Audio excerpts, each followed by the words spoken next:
Olá, sejam muito bem-vindos a mais um episódio do Empreender para Crer, o seu podcast de empreendedorismo aqui na região metropolitana do Vale. Aqui a gente conversa e aprende de tudo um pouco com empreendedores e especialistas de diversos mercados. Hoje o assunto vai ser mercado publicitário no Vale do Paraíba e no Brasil. Nosso convidado é o professor Josué Brasil, profissional de propaganda com ampla experiência em agências do segmento e hoje diretor do Departamento de Comunicação Social da Unital, da Universidade aqui de Taubaté. Além disso, Josué Brasil está à frente da Associação dos Profissionais de Propaganda do Vale do Paraíba e é responsável pelo blog Vale Publicitando. Eu sou Letícia Maciel, sou jornalista pós-graduada em marketing digital e fundadora da agência BRZ Content. Apresento este podcast com o Marcos Antunes, da Soneria Produtora de Vídeos. Olá, Letícia, olá, ouvintes do Empreender para Crer. Para conversar com o nosso convidado de hoje, convidamos também o publicitário, diretor-geral e sócio fundador do portal SP Rio Mais, Maurício Guizar. Olá, Maurício, obrigado por estar reforçando nossa equipe do podcast Empreender para Crer. Obrigado pelo convite, por participar. Uma alegria enorme conversar um pouquinho com o Josué Brasil, que é uma referência aqui na comunicação aqui no Vale, super conhecido. Costumo dizer que é a voz dos publicitários aqui, bastante atuante, sempre nas redes, enfim. E estou à disposição para ajudar esse time aqui bacana de hoje. Legal, Excelente. Josué. Seja muito bem-vindo, obrigada por dedicar aí parte do seu tempo para a gente falar um pouco sobre o mercado publicitário aqui na nossa região. A gente gostaria também de fazer um paralelo do que está acontecendo hoje, das transformações que estão acontecendo hoje aqui e no Brasil. Gostaria que você começasse então se apresentando e falando um pouco dessa sua trajetória. Gente, primeiro, antes de tudo, que responsa, hein? Meu Deus. Muito obrigado, Letícia, Marcos, Maurício, pelo convite. Esse é um formato que eu adoro muito participar, sou fã de podcasts e principalmente os podcasts da nossa área, então muito bom, muito obrigado, pelo convite. Falando um pouquinho rapidamente, eu sou publicitário formado pela Universidade de Taubaté, durante toda a minha carreira eu consegui me dividir entre a academia e o mercado, ou pelo menos uma grande parte. Estou 30 anos já como professor na Unital, é uma carreira bastante longa, mas desses 30, pelo menos uns 15, 16, metade desse tempo todo, também atuando de forma direta e às vezes de forma indireta no mercado. Eu sou um daqueles caras apaixonados por propaganda. Eu tinha um professor que dizia que a gente estraga a roda de conversa, porque a gente entra na roda de conversa e quer falar de propaganda, quer falar de negócios o tempo todo, mas enfim, e é isso, eu estou envolvido com essa coisa toda de propaganda já há bastante tempo. A carreira de professor me possibilitou conhecer muita gente no mercado, visto que os nossos alunos acabam ocupando aí os espaços no mercado de trabalho, e atuei, eu fui empresário, criei 2 agências de propaganda aqui na região, uma primeira muito tempo atrás, lá em 1984, que durou mais ou menos uns 4 ou 5 anos, e depois uma segunda, essa sim, ficou a mais conhecida aqui no mercado do Vale do Paraíba, que foi a Públicos, criação publicitária, que depois evoluiu para a Públicos Comunicação Publicitária, que foi minha grande escola, ela teve 13 anos de atuação aqui no mercado, me possibilitou conhecer muita gente legal nesse mercado, fazer grandes amizades. Então a propaganda também me trouxe isso de positivo, ter grandes amigos como o Maurício, que a gente teve a oportunidade de conhecer até após esse período meu de agência, tudo, mas a gente conseguir estabelecer grandes amizades nessa indústria. 13 anos de agência, você deve ter empreendido muito, Queria que você contasse um pouquinho como é que foi essa sua trajetória nessas 2 agências nesses 13 anos. Vou contar um caso, uma coisa engraçada rapidinho aqui que aconteceu comigo. Eu sofri um acidente de carro uma vez e bati a cabeça no vidro da frente do carro. E o vidro trincou tudo e eu fiquei com um pequeno cortezinho aqui e tal. E aí eu encontrei com um evento publicitário com o Carlos França. O França era gerente comercial da Folha aqui na época, E ele perguntou já, caramba, o que foi isso? Não, se foi um acidente, bati o vidro, a cabeça no vidro. Ele falou, mas você machucou pouco, né? Eu falei, eu sou cabeça dura, cara, tem agência de propaganda no Vale do Paraíba há 10 anos. Que é mais ou menos isso, assim, sabe? Eu acho que sempre foi uma dificuldade muito grande empreender aqui na área de publicidade. Eu comecei muito cedo, né? A minha primeira agência, quando a gente começou, não existia sequer mercado de publicidade aqui na região, eram pouquíssimos veículos. Os veículos não sabiam que eram agências de propaganda, eles não estavam habituados a lidar com isso, né?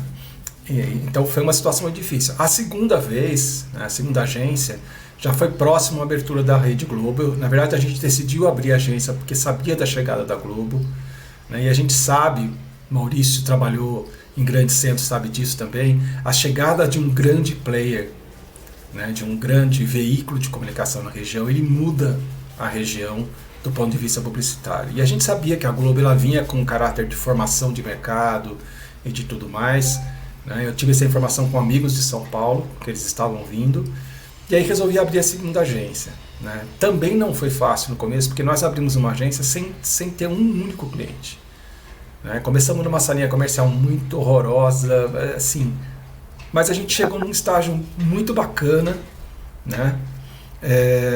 Mas aí aos 13 anos, lá pelos 13 anos de mercado, eu já tinha uma atuação acadêmica muito forte. Eu tinha sido convidado pela terceira vez seguida para ser coordenador do curso de publicidade. Houve um rompimento entre os sócios da agência. Eu ainda tentei tocar a agência sozinho por um ano. Mas assim, aquela coisa do empreendedorismo. Quando você olha para o seu negócio e fala assim, vai ser muito difícil eu reunir forças para fazer isso aqui crescer, e eu acho que quando você tem um negócio, o que você mais quer é que aquilo gere emprego, que aquilo gere oportunidades, que aquilo... E aí eu olhava assim, olha, num médio prazo vai ser muito difícil eu conseguir fazer isso. Então eu vou fechar, e muita gente não entende isso até agora, eu falei, eu vou fechar a agência agora, que eu não devo um centavo para ninguém, né? Que eu vou sair por cima com todos os fornecedores, com todos os veículos, parar, o Pelé parando de jogar futebol. Desculpa a comparação. meio egocêntrica, mas assim, era o momento. Sair bem, né? Não foi fácil, foi muito doído sair. Né? Todo mundo fala assim, você foi lá, fechou a agência. Não, cara, eu só para vocês terem uma ideia, eu fiquei quase um ano sonhando que ainda tinha agência. Eu sonhava que eu estava na agência. Nossa. Porque aquilo fica muito... aquilo fica muito entranhado em você, né?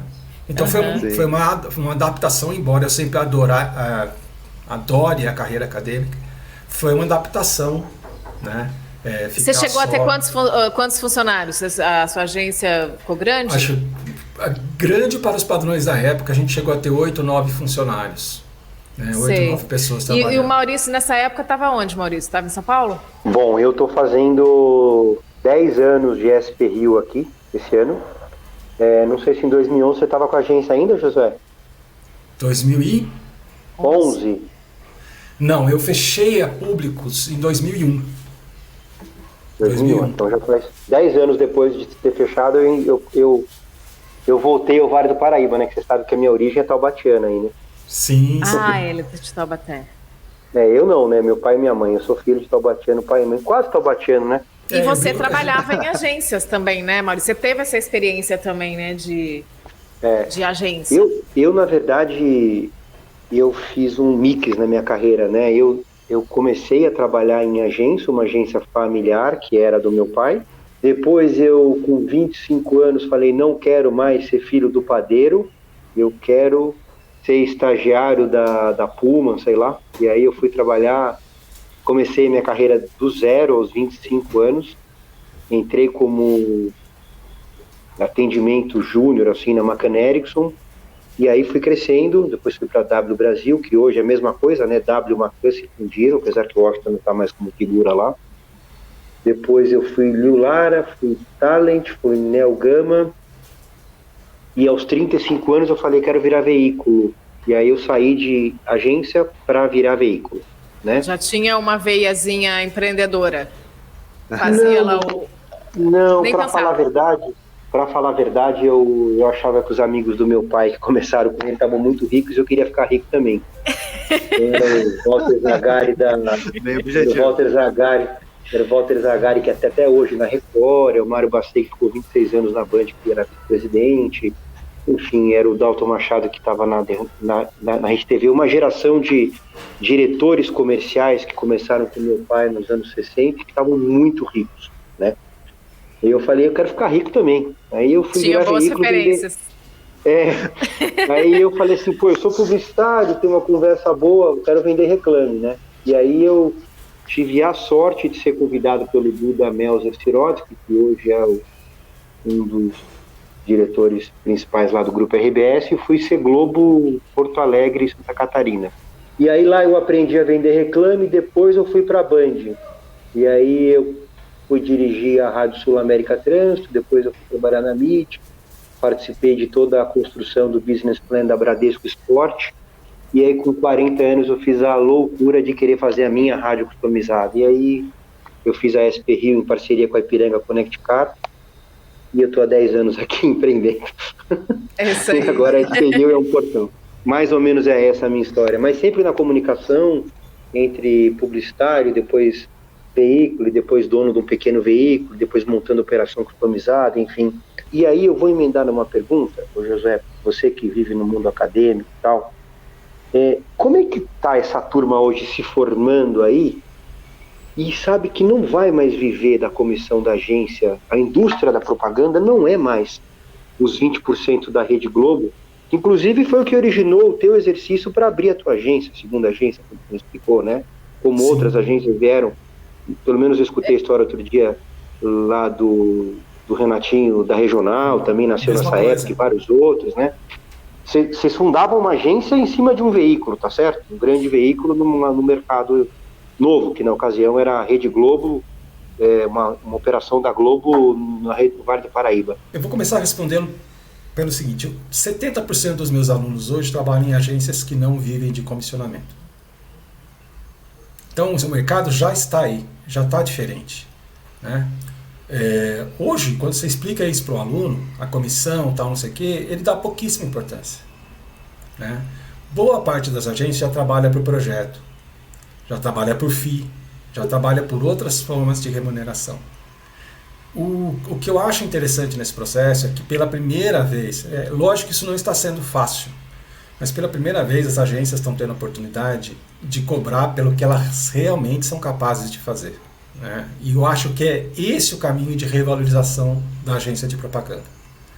E que, de uma maneira muito terrível, a pandemia acabou abrindo os olhos dos clientes para isso. E as agências perceberam que ali estava a chance. Que os clientes ficaram desesperados no primeiro momento. O que eu faço agora? Gente que não tinha nenhuma operação digital, que não tinha... E as agências tiveram que correr ali, fazer um esforço gigante com os clientes. Os clientes tiveram que, pela primeira vez em muito tempo, falar assim, cara, é com você. Resolve, pelo amor de Deus. Me ajuda, né? Me ajuda, tá? Então, eu acho que esse aspecto foi positivo, né? O que a gente tem feito, Maurício, respondendo a sua parte da pergunta? A gente já coloca isso claramente para os alunos desde o começo. É outro mercado, é quase que outra profissão, embora as bases da profissão sejam a mesma. A gente trabalha muito com projetos, desafios, a gente aproxima demais o mercado da academia, tá? O que eu vejo é o seguinte, o mercado ele tem um vício muito grande. Ele quer fazer as coisas sempre do jeito dele. Então ele pega um aluno que saiu da universidade, que aprendeu um monte de coisas novas, um monte de jeitos corretos, né, diferentes de fazer, pega esse cara e quer pôr na forminha dele. E aí tem uma frase do Steve Jobs que eu acho fantástica, que é assim, você vai contratar pessoas inteligentes não para que elas façam o que você quer, para que elas façam o que elas sabem fazer. Josué, aproveitando essa pergunta, essa deixa agora, o senhor que tem uma experiência muito grande na área acadêmica, tudo, como o senhor vê o nível... por educação. Professor. Eu não consigo chamar as pessoas de você dessa maneira. Como que você vê o nível, né, de desenvolvimento desse mercado aqui no Vale, comparado assim com São Paulo e as grandes capitais? Então, essa é uma outra questão que a gente lutou durante muito tempo, né? Porque assim, vou contar outra história rapidinho aqui. Eu dei aula na Casper, em São Paulo, por 6 meses. Tá? soube da vaga, mandei a documentação, passei na fase da documentação, passei na aula, passei na entrevista e, para minha surpresa, fui contratado. Fiquei 6 meses lá, né? Acabei sendo demitido porque queriam ampliar os horários e eu estava na coordenação em Taubaté, não conseguia dar mais noites e tal, e aí acabaram optando por me demitir. Mas eu era a piada da sala dos professores, porque eu era o cara de Taubaté. Porque se imaginava antes uma distância entre... Eu fui dar aula lá em 90 e tanto, tá? Se imaginava... Não, comecinho dos anos 2000. Se imaginava lá uma distância entre interior e capital que era gigantesca, né? Até que um dia, eles me encheram tanto o saco na sala dos professores que eu falei assim, vou falar uma coisa para você. O que você tem de televisão na sua casa? Eu tenho isso, também tenho. Né? Você tem internet na sua casa? Eu também tenho. Né? E eu falei, e outra coisa, era a véspera de feriado. Eu falei, você vai para onde no feriado? Eu vou para Ubatuba. Eu falei, quanto tempo você vai levar para chegar em Ubatuba? Umas 4 horas. Eu falei, pois eu levo 1h30. Da minha casa até Campos do Jordão, levo 40 minutos. Teu mais nobado. Eu chego na sua casa em São Paulo, provavelmente mais rápido que você. Tá? Então não me enche o saco, cara. Mas assim, contando essa história rapidinho, porque é o seguinte, existia um distanciamento muito grande. Quem estava em São Paulo, capital, tinha acesso a informações, a profissionais, a coisas que a gente não tinha aqui. Mas eu acho que as distâncias diminuíram muito, né? O próprio nível de formação dos professores aumentou demais, né? Eu estou fazendo parte da diretoria executiva da Associação dos Profissionais de Propaganda do Vale do Paraíba.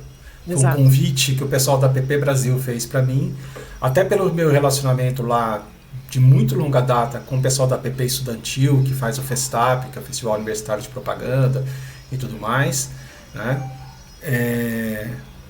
Tem sempre umas pessoas que ficam falando de mim por aí, e o novo o novo presidente da APP, que é o Silvio Soledade, eu tinha tido a sorte de conhecer o Silvio antes dele ser presidente, num evento que eu fui convidado para ir, da APP com a ABAP, Associação Brasileira com a ABA, perdão, Associação Brasileira dos Anunciantes. Foi um evento lá na FACAP, um grande amigo meu que é professor também, o Felipe, me convidou para participar de um painel, e no final o Silvio começou a bater papo comigo e tal, não sei o que, eu sabia, né? O Felipe já tinha dito, já estão vindo um grupo novo aí, né, na APP e tal, pessoal bacana, que tem origem no Amigos do Mercado, não sei se vocês conhecem, que agora a gente está aqui com Amigos do Interior, né? Não, a gente quer conhecer, a gente quer que você conte tudo isso para nós, porque inclusive o papel da APP aqui, né? Não sei desde quando que vocês estão aqui no Vale, porque agora parece que tem então uma regional aqui, né?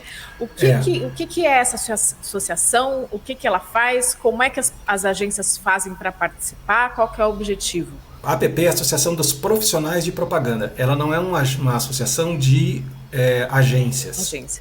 É uma associação de profissionais. É a mais importante do Brasil, ela está com 86 anos, parece, né? E ela tem a APP São Paulo, que eles acabaram transformando em APP Brasil, que é o órgão-mãe. E eles já tinham algumas regionais de longa data que faziam muito sucesso, como a APP Campinas, a APP Ribeirão, principalmente, essas duas, né? E houveram várias tentativas regionais de APPs. Inclusive no próprio Vale do Paraíba a gente chegou a ter a APP Vale do Paraíba. Só que qual era o grande dificultador? Você tinha que ter CNPJ, presidente, primeiro secretário, toda aquela parte burocrática, você tinha que ter sede, né?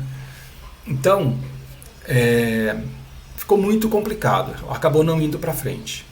E aí é que entra a história do Silvio. Quando o Silvio é um cara com uma visão muito bacana, que tem ideias muito simples e que monta uma equipe lá e bota a coisa, gente, vamos tentar fazer isso aqui funcionar. O que o Silvio pensou? Por que o cara precisa ter uma sede? Para que ele precisa ter um... Não, a gente cria APPs regionais funcionando como hubs da APP Brasil. E você vai trocando ideia com esse povo todo. Eles fazem as reuniões de executiva nacional e a gente fica conhecendo esse pessoal todo, conhece as diferentes realidades, troca muito. Vocês fazem reuniões online? Sim. Com esse pessoal todo? E a gente está há 3 meses, mais ou menos, no Vale do Paraíba, procurando fazer alguns eventos inicialmente para que a gente fique conhecido. A gente não está ainda aberto a filiações, a gente deve abrir isso em 2022, para que a gente tenha afiliados, sócios. né? E a gente está correndo nisso. A gente já fez 2 lives, uma falando sobre Martechs e EdTechs, a automação no segmento publicitário. Legal. Fizemos uma segunda sobre podcasts, a força do podcast, a importância do podcast, com uma diretora de marketing e um produtor de podcasts. E, né, agora teremos a do varejo, né, falando um pouquinho desse segmento que é importantíssimo para nós aqui na região, né? Varejo é cliente de todo mundo aqui, tem uma força gigantesca no interior, então entender quais são esses desafios que o varejo está enfrentando, né? Sim. Mas é um desafio gigantesco, gente, porque assim, uma coisa que eu percebi rapidinho complementar, que me afligia muito há muito tempo, acho que eu cheguei a comentar isso com o Maurício uma vez que a gente bateu um papo com o Armindo. Cara, a gente não tem mais um mercado. A gente olha para o Vale do Paraíba, como você falou, você vê uma agência em cada esquina, mas você não tem um sentimento de mercado. Peguei na época que a gente tomava uísque junto, tomava cerveja junto, falava dos clientes, trocava fornecedores, né? Eu falava assim, pô, o Maurício está com um projeto super legal lá, cara, acho que encaixa com aquele cliente seu. Porque não existia essa coisa do, sabe, o fulano é meu concorrente, eu não... né? Pô, eu conhecia todo mundo no mercado ali. Até queria ter deixado isso mais para o final, mas acho que chegou a hora de você dar uma dica mesmo para quem está nesse mercado.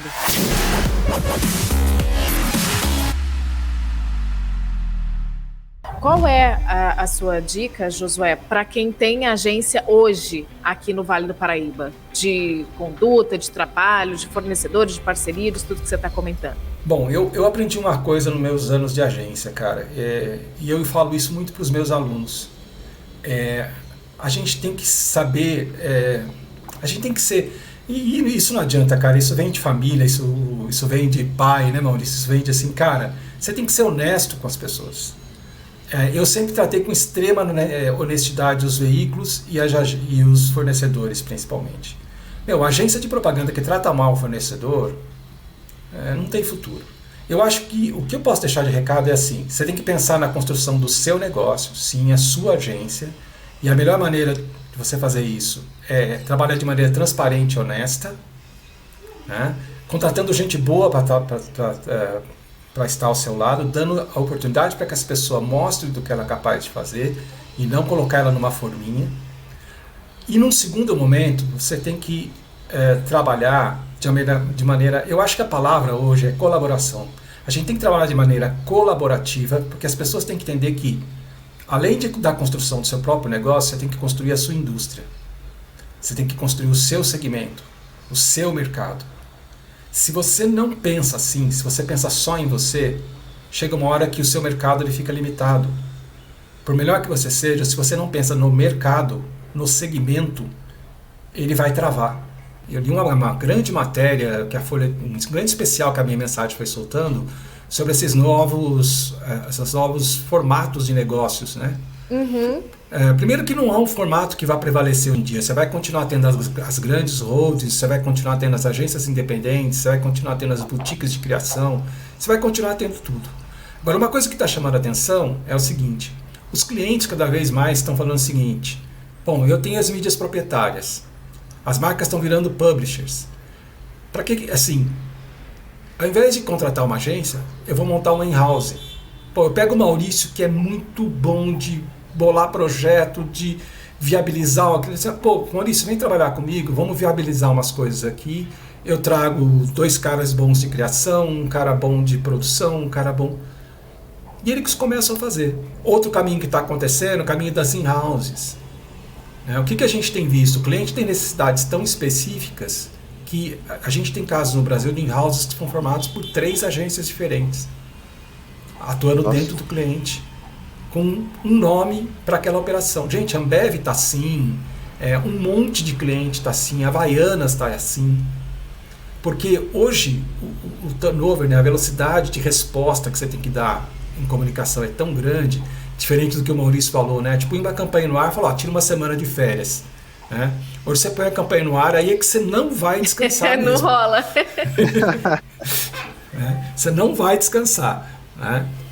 E não lance campanha na internet no final de semana se você não tiver plantão de gente lá para atender, né? Porque se der alguma coisa errada, você está perdido. né? Para quem é jornalista até é mais fácil, tá? Que a gente está acostumado a dar plantão. Mas realmente precisa estar disponível. Precisa estar disponível. Ô Maurício, mas eu aproveitar isso que a gente está falando também, que eu queria ouvir você um pouquinho, falando sobre o papel das mídias. Como é que você está observando esse mercado aqui? Eu acho que o que aconteceu no digital nos últimos 3, 4 anos, e principalmente com a pandemia, vai ser motivo de estudo daqui a um tempo aí, viu, Josué? Porque assim, há 3 anos, quando eu falei, eu vou vender minha rádio, vou criar a SP Rio, meu pessoal falava assim, chefe, não vai mandar fazer o banner lá na gráfica, hein? Que o banner é 1280 por 300, sei lá, os formatos. Então, assim, ninguém entendia nada do digital. A gente só sabia que o digital ia acontecer. E as agências, que é a tua pergunta, Letícia, continuavam esperando aí o pacote da Vanguarda, o patrocínio da Band, a revista especial de educação, de aniversário da cidade, e seja lá o que for do Vale, enfim. Esse era o mundo que a gente vivia muito pouco tempo atrás, há 3 anos, né? O que a pandemia trouxe, principalmente para a indústria que eu acabei entrando, que é a mídia digital, aconteceu em 2 anos e o que aconteceu demorou para acontecer 20 anos na publicidade tradicional. Então, assim, hoje você vai numa agência, o cara te cobra analytics, o cara te cobra branded content, o cara pergunta se você está com um projeto de SEO, enfim, são coisas que eram absolutamente impossíveis de você escutar no mercado de publicidade, e não estou falando só em Vale do Paraíba, não. Eu que nunca deixei de ser um diretor comercial de São Paulo, eu costumo dizer que eu só estou vivo há 10 anos, porque eu continuo sendo o mal do comercial, o pessoal brinca comigo. O diretor comercial ainda é São Paulo, né? Dutra para mim é atravessar Berrini, né? Porque eu não posso deixar de me alimentar dessa indústria que me formou. O digital, em 3 anos, fez o que o analógico não demorou 20 para fazer, né? O José falou que a Rede Globo veio aqui formar um mercado de publicidade, demorou décadas. A pandemia fez em 2 anos o que o analógico demorou 20. Eu cresci, particularmente a minha operação cresceu o ano passado 252%. O que eu ia demorar 5 anos, eu demorei 1 ano para crescer, né? E hoje eu vejo todo mundo atrás do digital, né? Os meus parceiros, o Vale e outras editorias, as próprias televisões, né? A Band fez um portal muito bacana agora, parceria com a UOL, mas a gente olhou isso lá atrás sem querer, né? Então eu acho que o digital é a revolução. Eu acho que o maior problema da indústria de comunicação atualmente é a escassez de atenção. Porque as pessoas têm muita coisa para prestar atenção, né? E a gente sabe que o cérebro humano ele é seletivo, ele não processa tudo, está provado, né? E ele desliga de algumas coisas. Ele escolhe aquelas coisas que para ele realmente são relevantes, né? Então o que acontece, né? Muito do que é feito de comunicação hoje sequer é percebido. O programa tem 30% de audiência. Pô, mas quem que prestou atenção no intervalo comercial? Perfeito. De fato, quem prestou atenção no intervalo comercial? Não chega a 10% daqui. Tá na TV e tá olhando o celular ao mesmo tempo, né? Exatamente. Nas redes sociais. Na hora que ele tá vendo o celular, né? Então, assim, a mídia tradicional morreu? Não. O que eu acho que assim, o que vai acontecer, já aconteceu, é que o mercado ele virou de cabeça para o ar, né? E as pessoas perceberam que um bom conteúdo tem que ser feito para que chame a atenção das pessoas, que as pessoas não estão mais só numa mídia como era antes, né? A gente pegou, eu e o Maurício pegamos, assim, cara, era televisão aberta e pronto, né?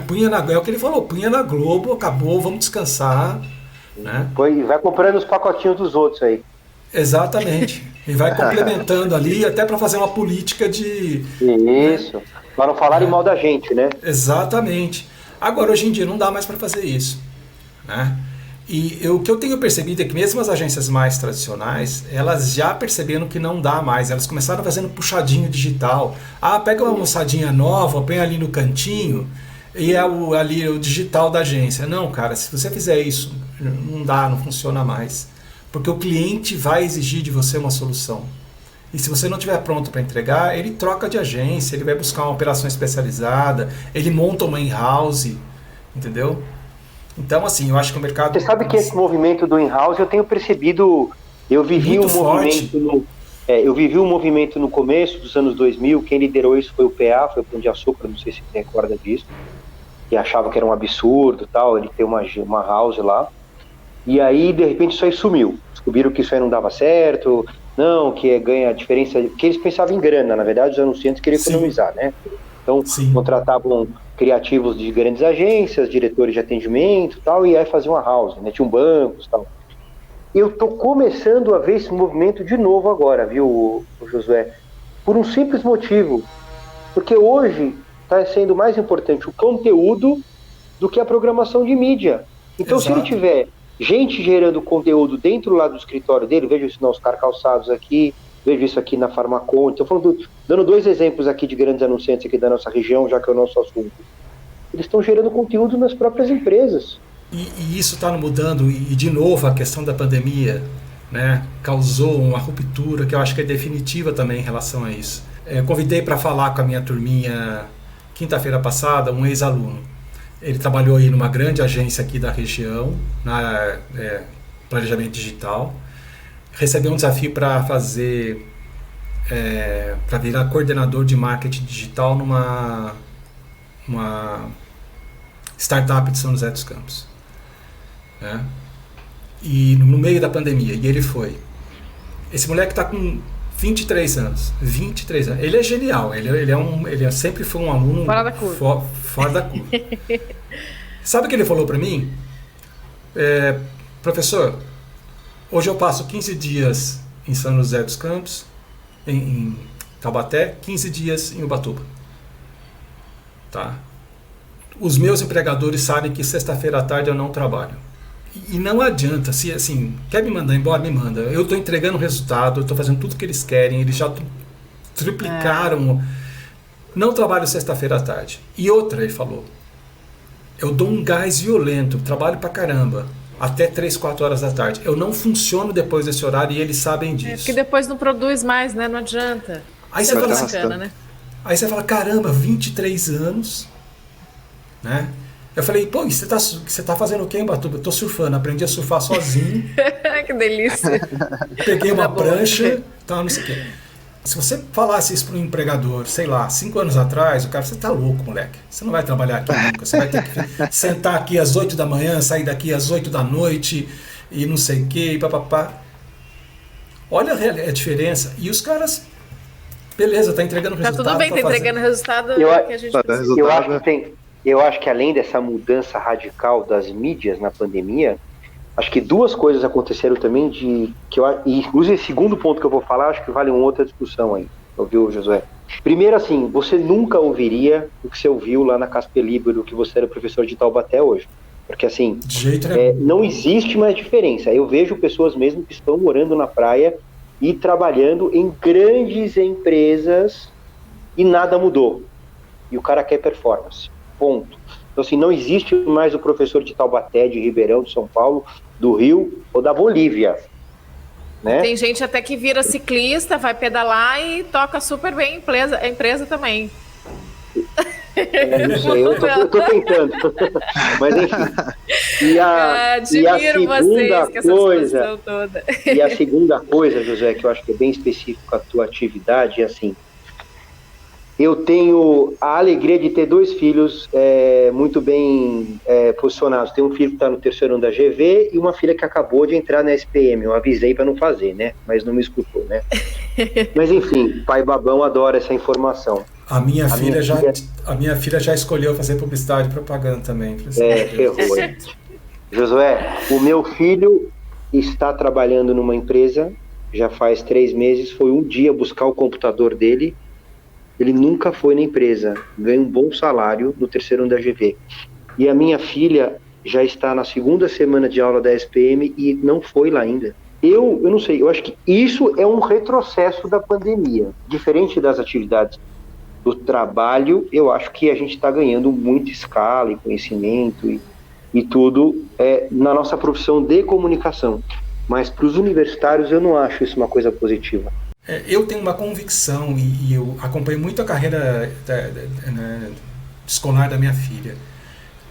E pode parecer brega isso que eu vou falar, mas educação é carinho.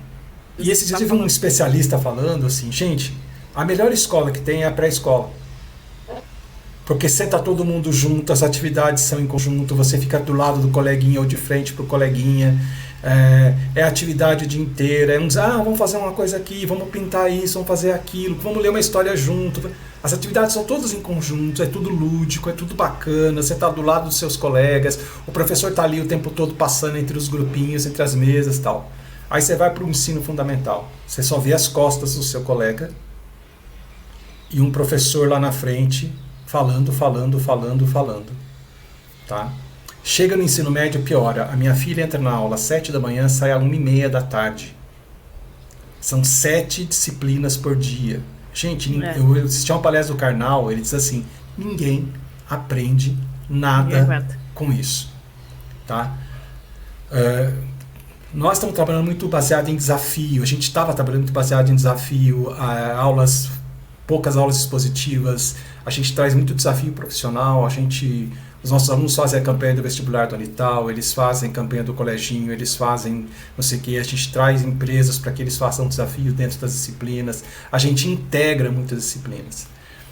Só que o que é legal disso? É você pôr todo mundo junto, um de frente para o outro, em grupo, como é a pré-escola, trabalhando com o professor ali, né? Eu, por exemplo, estava mídia, então vamos fazer planejamento de mídia, eu sentava, vocês têm certeza que essa decisão é a melhor? Por quê? Vocês vão usar desse jeito? Vocês vão fazer televisão? Vocês vão fazer não sei o quê? Tal. Pensa aí, cara. Professor, como é que eu busco essa informação aqui? Ó, vai lá no Mídia Dados, pega não sei o quê, faz não sei o que lá, tal. Isso a gente perdeu, porque é muito difícil você repor. Tá? Eu tenho uma expectativa de que a gente consiga promover esse ambiente pela internet, como a gente está fazendo aqui, porque a gente está conversando, batendo papo, e eu acho que com a habilidade digital que essa nova geração tem, a gente consiga fazer um trabalho interativo, colaborativo, mesmo estando no computador. Não sei se a gente vai chegar lá, mas eu tenho essa... eu sou otimista com relação a isso, né? Eu quero fazer uma pergunta agora para encerrar, que vai tanto para o Josué quanto para o Maurício. Ambos falaram, né, como o digital ele causou essa mudança, né, no mercado, né, ele criou uma certa aceleração do processo, da dinâmica que se tem hoje.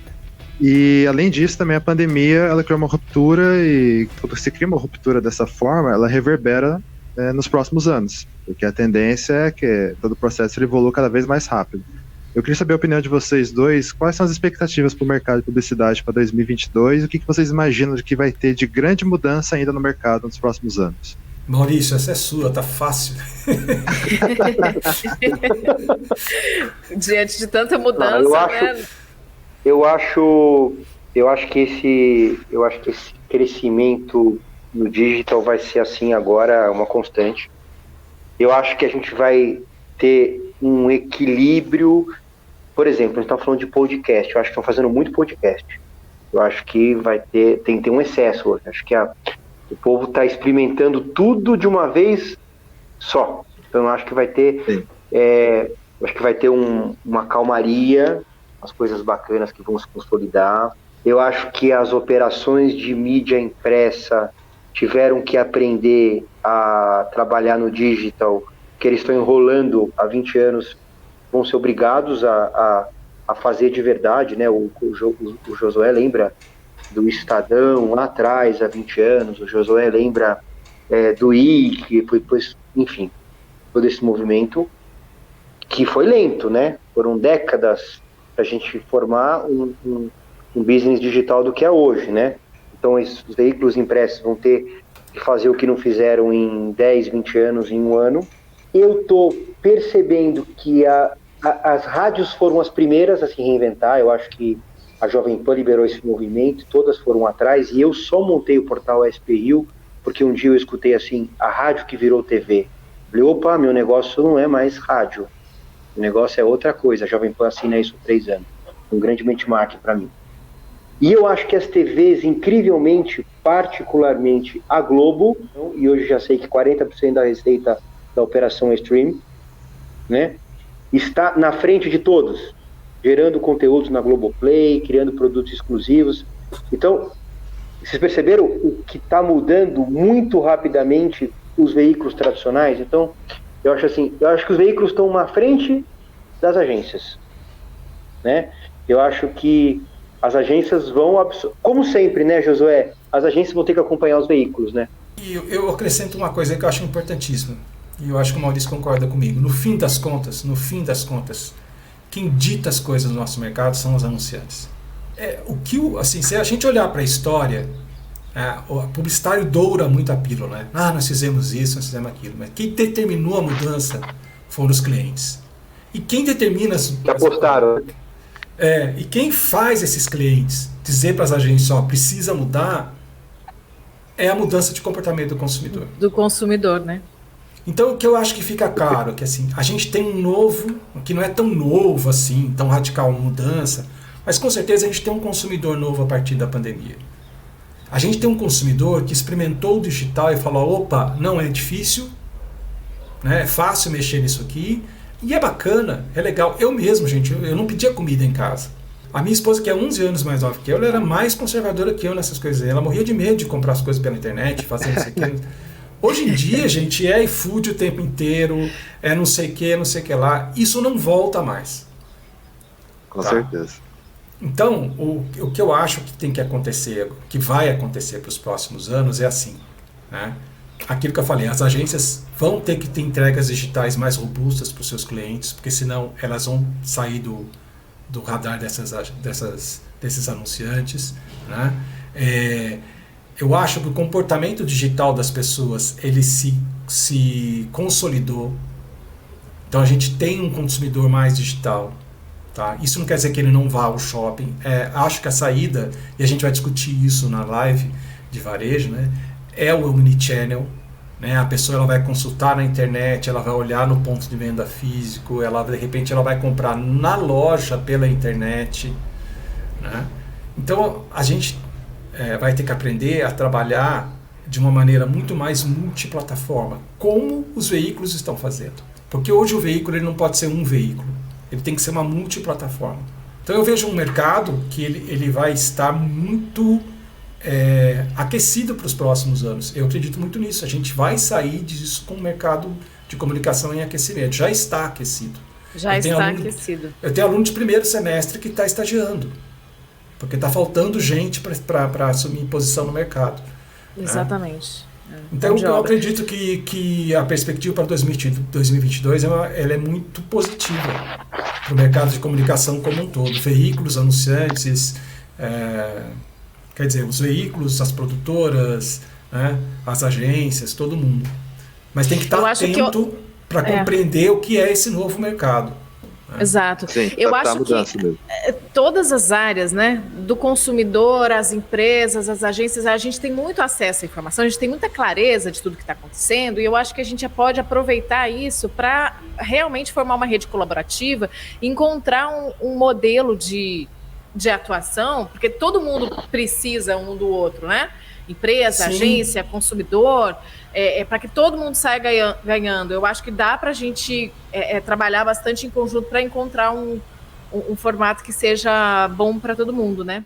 Chegou a hora da gente encerrar, até porque o Maurício tem um compromisso dele, e agradeço muito, quero agradecer imensamente aqui o Maurício e você por estarem dispostos aí a contribuir, né, com toda essa experiência que vocês têm para a gente passar por esse momento de transição e de tanta transformação. Obrigada, Maurício. Obrigada, Josué. Obrigada, Marcos. Valeu, Josué. Valeu, Maurício. Obrigado por hoje.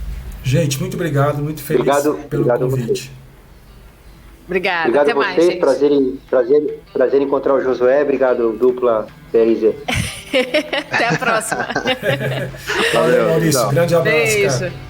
Esse episódio está sendo transmitido pelo Spotify e também pelo nosso canal do YouTube, onde você pode participar enviando comentários e sugestões. Se inscreva no nosso canal do YouTube, dá um like e ative o sininho. Fique com a gente e participe.